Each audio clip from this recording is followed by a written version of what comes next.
Assalamualaikum warahmatullahi wabarakatuh. Kembali lagi di channel Mystical Story bersama saya Yoga Jailani.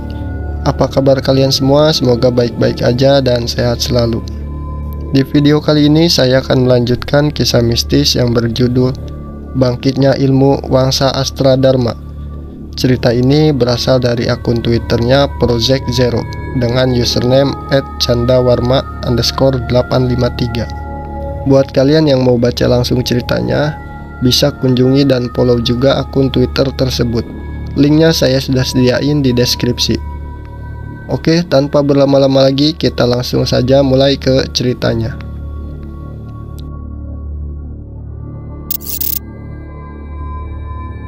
Setelah Abimana melihat kejadian yang telah dialami oleh Aisani, ternyata begitu mengenaskan.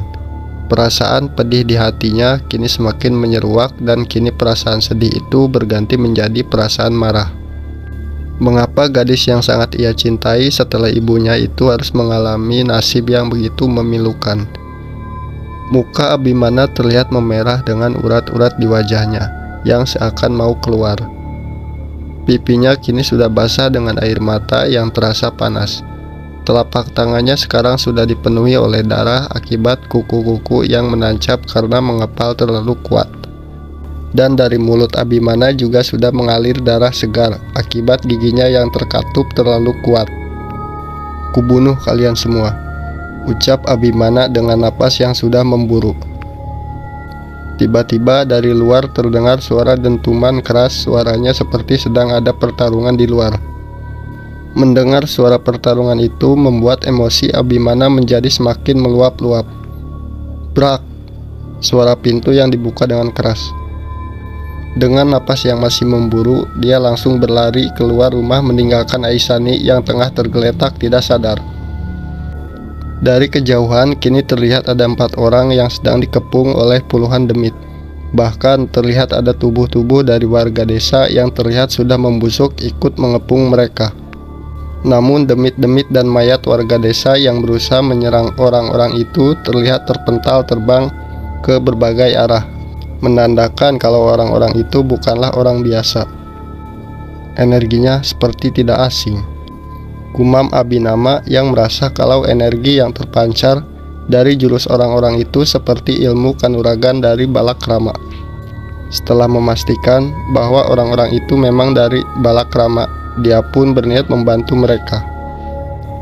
Abimana merapalkan ajian Suryo Kanta, ajian yang dapat memanggil api dari jagat nginggil. Api-api berwarna biru kini mulai berkobar-kobar menyelimuti kedua tangannya, dan dengan sedikit meregangkan badan dia langsung melesat ke demit itu. "Mati kalian semua bangsat!" teriaknya saat melesat ke arah demit-demit itu. Abimana melesat ke salah satu demit berwujud genderuwo. Dengan pukulannya yang sudah diperkuat ajian Suryokanta, dia berhasil melubangi perut genderuwo itu. Korban api biru mulai merambat dari perut sampai membakar seluruh tubuhnya yang besar. "Ah!" Genderuwo itu mengerang kesakitan. Suara teriakannya terdengar menggelegar dan tak lama tubuh besar itu pun roboh menimpa demit-demit di bawahnya. Abimana yang masih berada di atas perut genderuwo itu dengan tenang mengambil posisi bersila. Api dari ajian Suryokanta hanya bisa melukai sesuatu yang dikehendaki pemiliknya saja. Api itu juga tidak akan padam sebelum sang pemilik menghendakinya. Api biru dari tubuh genderuwo yang tumbang kini berkobar sangat besar menjadi api unggun yang indah di tengah gelap. Para demit yang menyerang orang-orang itu sekarang menjadi teralihkan oleh kobaran api ini. Mereka terlihat berhenti menyerang orang-orang itu. "Apa itu, Mbah?" ucap salah seorang yang tengah dikepung. "Ajian Suryokanta," balas seorang yang terlihat paling tua terkejut. "Ajian Suryokanta? Ajian apa itu, Mbah? Saya kok baru dengar?" tanyanya lagi yang masih merasa heran. "Seumur hidup aku juga baru melihatnya. Tapi ciri-ciri dari api itu sama seperti ajian Suryokanta yang ada di dalam buku yang pernah kubaca. Dalam buku dijelaskan bahwa itu hanya ada di jagat nginggil, yang ada dan tiada atau sunyaruri dan bersifat rohani," jelas Pak tua itu. Pasti dia pendekar yang hebat. Apakah kita harus ke sana dan meminta dia untuk membantu kita? Celetuk salah satu pemuda yang berbeda. Jangan, bentak kakek tua itu. Dia memiliki api yang berwarna biru gelap. Di dalam buku disebutkan kalau api Suryokanta yang berwarna biru gelap menandakan kalau si pemilik ajian itu belum bisa mengendalikan emosinya. Dan sepertinya saat ini dia sedang sangat murka. Bisa-bisa malah kita yang terkena amarahnya. Buat apa takut? Kita punya Mas Rahendra. Menurut pembawa pesan, dia akan segera sampai ke sini. Dia juga punya api dari jagat ngandap, yang pastinya lebih hebat dari api itu. Ucap seseorang yang pemuda, terlihat paling kekar dengan congkak. Di sisi lain, di tengah kobaran api, aku masih duduk bersila. Aku sedang mengendalikan api Suryokanta untuk menyerang para demit-demit yang kini mulai menyerangku. Api itu membentuk seekor burung-burung kecil. Mereka berterbangan menghantam tubuh-tubuh demit itu. Dan burung-burung yang menancap di tubuh para demit seketika meledak, menghancurkan tubuh serta jiwa para demit. Tak butuh waktu lama, para demit dan mayat warga desa sudah habis tak bersisa. Dan seluruh api biru dari ajian Suryokanta sudah padam. Aku melihat ke sekitar mencari keberadaan orang-orang tadi. Dari kejauhan mereka terlihat sedang berdiri memandangiku dengan waspada. Aku pun turun dari tubuh genderuwo lalu berjalan pelan ke arah mereka. Di setiap langkahku mereka melihat semakin waspada sampai-sampai saat aku tepat di hadapan mereka, mereka sudah siap dengan senjata pusakanya masing-masing. Kalian lindungi rumah itu. Perintahku kepada orang-orang itu sembari menunjuk rumah yang ditempati Aisani. Beberapa orang dari mereka terlihat bingung dan ada juga yang marah karena tiba-tiba diperintah oleh orang yang tidak dikenal. Siapa kau rupanya? Berani sekali menyuruh-nyuruh kami, bentak salah seorang dari mereka yang terlihat paling kekar. Mendengar bentakan dari orang itu, seketika tanganku mencekram lehernya. Kudekatkan kepalanya dengan kepalaku seraya mataku tajam menatapnya dengan penuh ancaman. Ikuti saja perintahku atau kubinasakan kau di sini, acamku ke orang tersebut. Hahaha, membinasakanku? Sombong sekali kau bocah. Jika kau membinasakanku, semua pendekar balakrama yang sedang mengelilingi desa ini akan memburumu dan membinasakanmu juga. Balasnya tanpa ada rasa takut di mukanya. Jika kau seorang pendekar hebat, kau pasti tahu kan apa itu balakrama. Jika tidak ingin berurusan dengan kami, maka singkirkan tangan busukmu dariku. Lanjutnya mengancam balik. Plak, satu tamparan keras kulayangkan ke muka orang itu. Kurobek bajunya dan mengambil kalung di lehernya. Terlihat sebuah kalung dengan lambang balakrama disertai angka 2 yang diukir menggunakan aksara Jawa.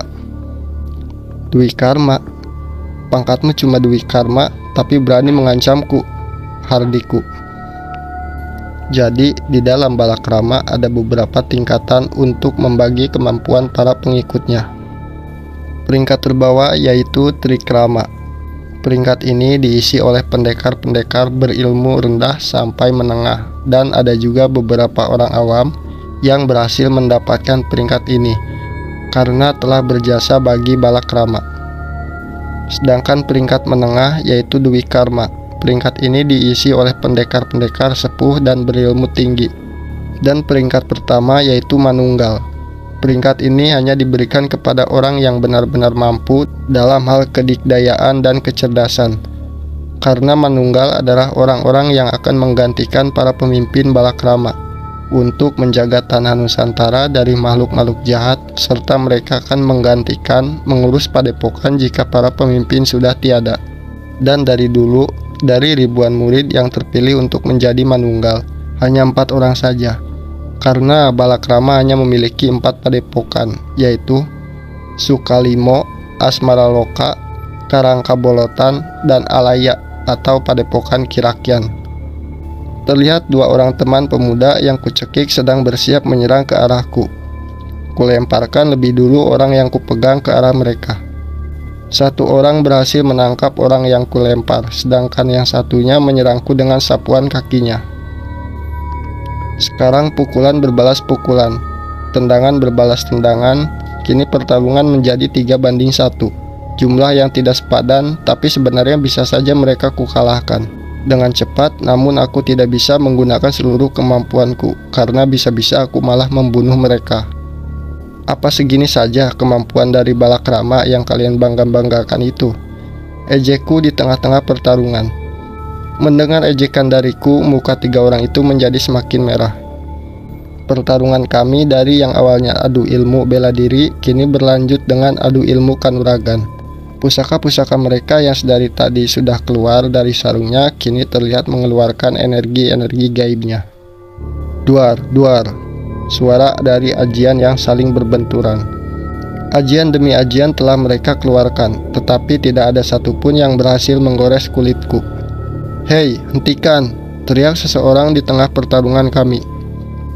Terlihat juga kakek yang sedari tadi hanya berdiri melihat pertarungan kami, kini tiba-tiba sudah berlutut setelah melihat pemuda yang meneriaki kami.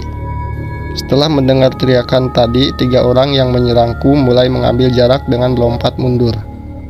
"Raden Rahendra, pendekar ini telah menyerang kami saat kami sedang menjalankan misi," tutur pemuda yang paling kekar. Mendengar nama yang disebutkan oleh pemuda itu, aku tertawa menahan amarah. "Hahaha, Rahendra," teriakku. Pemuda bernama Rahendra itu pun bergegas lari ke arahku. "Maaf, mereka anak buahku dari Sukalimo," ucap pemuda yang bernama Rahendra dengan berlutut memohon pengampunan. Melihat orang yang mereka junjung tinggi itu berlutut dan memohon ampun di depanku, mereka yang tadinya beringas kini berubah menjadi ketakutan. "Ajari bawahanmu itu untuk jangan pernah menyombongkan sesuatu tentang Balakrama lagi," bentakku sembari menunjuk pemuda yang kekar tadi kucekik. "Jika kau tidak bisa mengajarinya, maka biarkan aku yang memberi dia pelajaran," lanjutku dengan melangkah ke arah pemuda kekar itu. "Tidak usah, Kang Mas, biar nanti aku saja yang akan memberi dia pelajaran, aku berjanji," cegah Rahendra dengan kembali berlutut di depanku.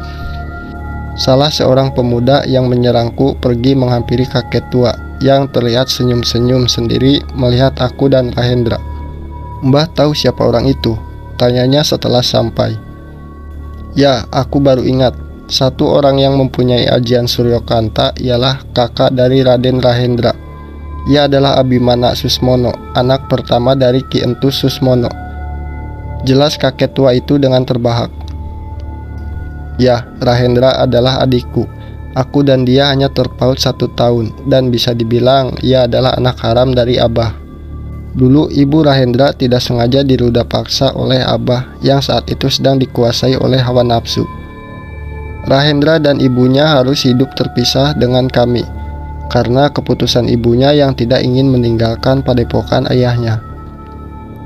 Tetapi walaupun kami hidup terpisah, kami tetap saling berhubungan sebagai keluarga." "Ah, sudahlah," gerutuku kesal. "Kalian cepat lindungi rumah itu. Di dalamnya ada cucu sang pendiri," bentakku kepada mereka dengan kembali menunjuk rumah yang ditempati Aisani. Mereka berempat pun bergegas pergi ke rumah yang kutunjuk. "Hei kau, sini dulu," panggilku kepada pemuda yang berbadan kekar tadi. Dia yang tengah berlari itu pun kembali lagi menghampiriku. Sendiko Raden," ucapnya dengan terbatak gemetaran tanpa berani menatapku. "Kemarikan 1 tanganmu." Orang itu pun memberi tangan kanannya, lalu tak, tangannya kupatahkan. "Oh!" erang pemuda itu. "Sudah, jangan manja, pergi dan sembuhkan sendiri," ucapku yang meringis puas. Pemuda itu pun pergi dengan memegangi tangannya meninggalkan kami. "Bukannya itu terlalu berlebihan, Kang Mas?" ucap Rahendra yang masih memandangi anak buahnya. "Sudahlah, lebih baik kau jelaskan alasanmu datang ke sini. Di sini hanya ada demit-demit keroco dan beberapa orang biadab saja. Dan kenapa kau kemari membawa banyak sekali orang dari Balakrama?" "Aku diperintah oleh Kirakian untuk membantu Kang Mas melawan demit penari dari Sanggar Pati," terang Rahendra. "Demit penari? Sanggar Pati?" gumamku yang keheranan. "Kemarin Kirakian sudah berusaha menghubungi Kang Mas, tetapi telepatinya selalu gagal ketika mau memasuki desa ini. Jadi ia mengirimkanku untuk memberitahukan pada Kang Mas, tutur Rahendra. Oh iya, kata Abah, seharusnya Kakang sudah bertemu dengan hantu anak kecil itu kan? Tanya Rahendra. Ya, aku telah diberi penglihatan kejadian di masa lalu oleh sosok itu. Tapi apa hubungannya dengan makhluk kecil itu? Tanyaku yang heran kenapa waktu itu tiba-tiba hantu anak kecil itu bisa merasuki Aisani, walaupun sudah kupasangi pagar gaib di sekeliling rumah. Baguslah, jadi aku tidak usah menceritakannya lagi.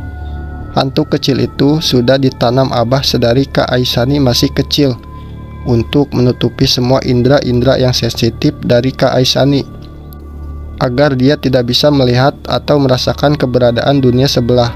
Abah ingin Kak Aisani menjalani hidup seperti orang-orang normal, dan Abah ingin mengakhiri kutukan dari Wangsa Astra Dharma. Jelas Rahendra dengan penekanan di kalimat akhirnya. Mendengar penjelasan Rahendra, aku sedikit terkejut. Kenapa aku yang sedari kecil bersama Aisani tidak bisa merasakan keberadaan hantu kecil itu? Kenapa kalian tidak memberitahuku? Dan kenapa saat Aisani dalam bahaya, demit kecil itu tidak segera memberitahu Abah atau aku? Tanyaku ke yang hampir setengah meneteskan air mata.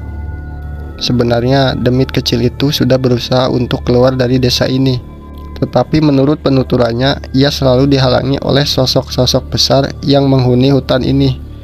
Balas Rahendra. Kemarin saat kau bertarung dengan Kak Aisani, demit itu berhasil menyelinap pergi memberitahu Abah dan Kirakian. Ketika Kirakian melihat penglihatan itu, ia menyadari kalau sosok berkebaya merah itu ialah salah satu musuhnya di masa lalu. Lanjutnya. Tapi masalah Kak Aisani akan diurus Abah nanti. Menurut Kirakian kita harus fokus pada si penari. Jadi maksudmu demit penari Sanggarpati itu adalah wanita dengan kebaya merah di penglihatanku? Tanyaku. Sepertinya iya, itu adalah ciri-ciri yang disebutkan oleh Kirakian, jawab Rahendra. Apa demit penari itu memang sangat berbahaya hingga kau harus membawa banyak sekali orang? Aku diperintahkan untuk membawa 4 orang Dwikrama dan 100 orang Trikrama untuk membantu kita mengalahkan demit itu. Menurut penuturan Kirakian, demit itu sudah ada dari zaman kerajaan. Pastinya dia sudah sangat kuat sekarang. Aku hanya bisa menghela napas panjang, entah demit sekuat apa yang akan kuhadapi nanti. Mas, panggil Rahendra sambil menyodorkan sebungkus rokok kepadaku. Melihat rokok yang disodorkan Rahendra, aku mendadak tersenyum. Sedari dulu kalau aku sedang ada masalah, ia selalu tahu apa yang aku butuhkan. Kau memang tahu saja apa yang sedang dibutuhkan Kang Masmu ini, ucapku sembari mengacak-acak rambut adik kesayanganku itu. Rahendra pun hanya bisa tersenyum dan pasrah membiarkanku mengacak-acak rambutnya. Oh iya mas, bagaimana keadaan Kak Aisani? Celetuk Rahendra setelah merapikan rambutnya. Aku membalasnya dengan menggelengkan kepala dan dengan tatapan yang sayu. Tiba-tiba dari kejauhan terdengar suara kidung Jawa. Suaranya sangat indah di telinga, namun bagi yang tahu akan maknanya, nyanyian itu pasti akan bergidik ngeri. Mas, aku akan memastikan suara itu terlebih dahulu, ucap Rahendra. Aku mengangguk tanda setuju, lalu beranjak pergi ke rumah yang ditempati Aisani untuk memastikan keadaannya. Sedangkan Rahendra pergi melesat ke arah suara kidung Jawa itu. Sesampainya di dalam rumah, aku terkejut bukan kepalang. Kini di dalam rumah sudah tidak ada siapapun, baik Aisani ataupun 4 orang dari Balakrama. Pagar gaib yang kupasang pun sudah sirna. Kemana pula para bajingan itu? Awas saja kalau ketemu, gerutuku. Di tengah kepanikanku, ada anak buah Rahendra yang datang padaku dengan terengah-engah. Sandiku Raden, Raden Rahendra sedang dalam kesulitan, ucapnya dengan terengah-engah. Di balai desa ada banyak sekali demit. Di situ ada demit penari yang sangat kuat, bahkan Mas Rahendra kewalahan dibuatnya, lanjutnya. Aku berpikir sebentar untuk menimbang langkah mana yang akan kuambil.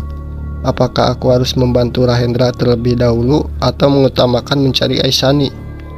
Dia pasti bisa mengurus demit itu sendirian. Yang lebih penting adalah keselamatan Aisani, ucapku mendengus kesal.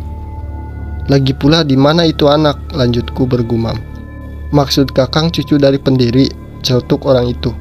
"Iya, kau tahu di mana dia?" tanyaku cepat.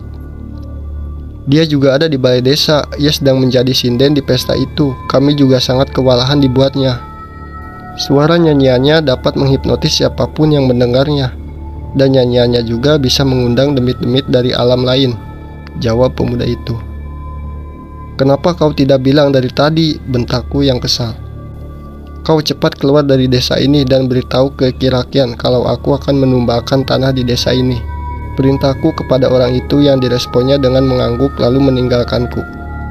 Setelah orang itu pergi, aku pun ikut bergegas pergi ke arah suara nyanyian yang masih terdengar menggema di telinga ini. Tidak butuh waktu lama untukku menemukan balai desa Adiwerna. Di balai desa itu sudah berkumpul banyak sekali demit-demit dengan berbagai wujud yang mengerikan. Untung saja orang-orang Balakrama sudah mengelilingi balai desa dan membuat formasi pagar gaib. Jika tidak, pasti makhluk-makhluk menjijikan itu sudah berkeliaran mengganggu desa sekitar. "Mundur, lebarkan formasinya. Jika tidak, pagar ini akan hancur," teriak Rahendra memerintahkan anak buahnya untuk melebarkan formasi karena makhluk di dalam pagar sudah semakin banyak. Setelah memerintahkan anak buahnya memperlebar formasi, ia melesat masuk ke dalam formasi pagar gaib dan bertarung melawan demit-demit yang ada di dalamnya. "Buka!" Pekiku memerintahkan orang-orang untuk membuka sedikit pagar gaib itu. Pagar gaib itu pun dibukakan sedikit untuk jalurku masuk. Aku melesat masuk ke celah yang sudah dibuka. Namun ada beberapa demit yang berusaha untuk keluar lewat celah itu. "Masuk kau makhluk hina!" teriakku yang sedang mendendang kepala demit yang mencoba keluar. Oke, sekian dulu kisah mistis kali ini. Semuanya belum selesai, masih akan berlanjut di next video. Gimana menurut kalian? Silahkan tulis di kolom komentar. Maaf bila ada kesalahan dalam membawakan alur cerita. Buat kalian yang sudah mampir, saya ucapkan banyak-banyak terima kasih. Tolong bantu like dan subscribe-nya juga. Mungkin cukup sampai di sini dulu. Saya pamit undur diri. Wassalamualaikum warahmatullahi wabarakatuh.